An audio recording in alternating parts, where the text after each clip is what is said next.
Not long ago, drug makers were charging America about $99 for a vial of insulin. Across an ocean, about $7. That gap built the system you're still paying into, and almost everything you've heard about it is a myth.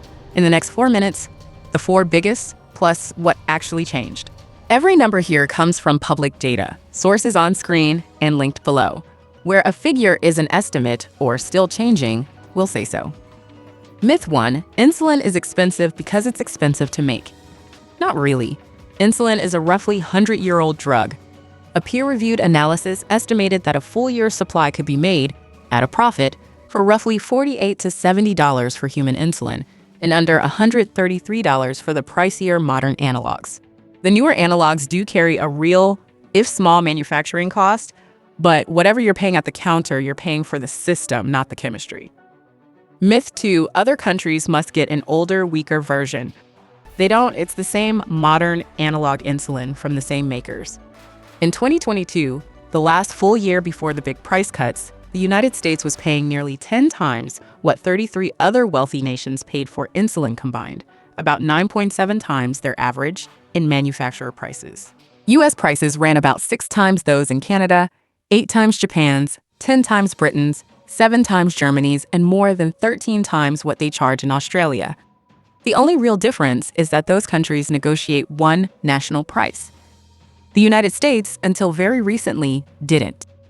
Before the next two, and the next one is the one most people get wrong, we built a free plain English checklist for exactly this: what's real, what's risky, and what to ask before you trust any price. It's linked in the description. Myth 3, the 2023 $35 cap fixed it. It changed a lot, but not for everyone. Starting January 2023, a federal law capped insulin at $35 a month for everyone on Medicare, with no deductible.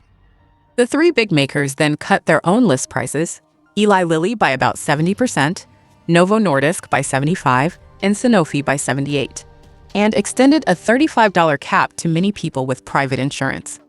But here's the catch. The federal cap only covers Medicare.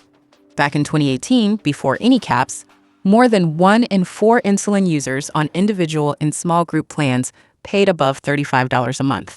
Today, 29 states cap copays, and this January Medicare's first negotiated prices kicked in, but there is still no federal cap outside Medicare, and the uninsured rely on voluntary programs.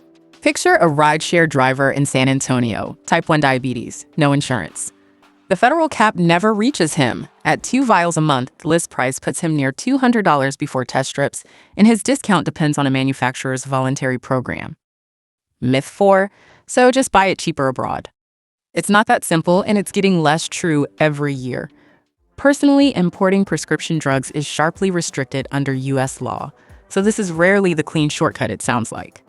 And the famous 10 times gap needs an honest asterisk. That headline number is the gross list price. Even after the rebates and discounts drug companies quietly hand back, a unit of insulin still costs more than twice what other wealthy nations pay, about 2.3 times. So the gap is real, but it's gross. Roughly 10 times, net roughly 2 times, not a frozen, exaggerated 10. So here's the picture, both sides on the table.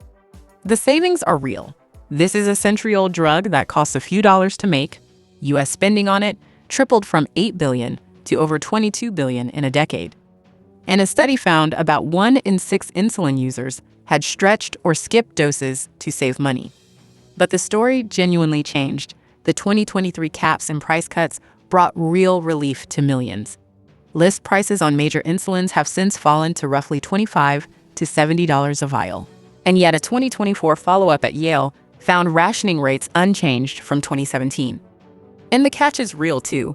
That relief is conditional, and the uninsured and many on commercial plans can still hit list prices and formulary gaps. The honest move isn't buy it abroad or pay whatever they ask. It's to know exactly what you're paying for.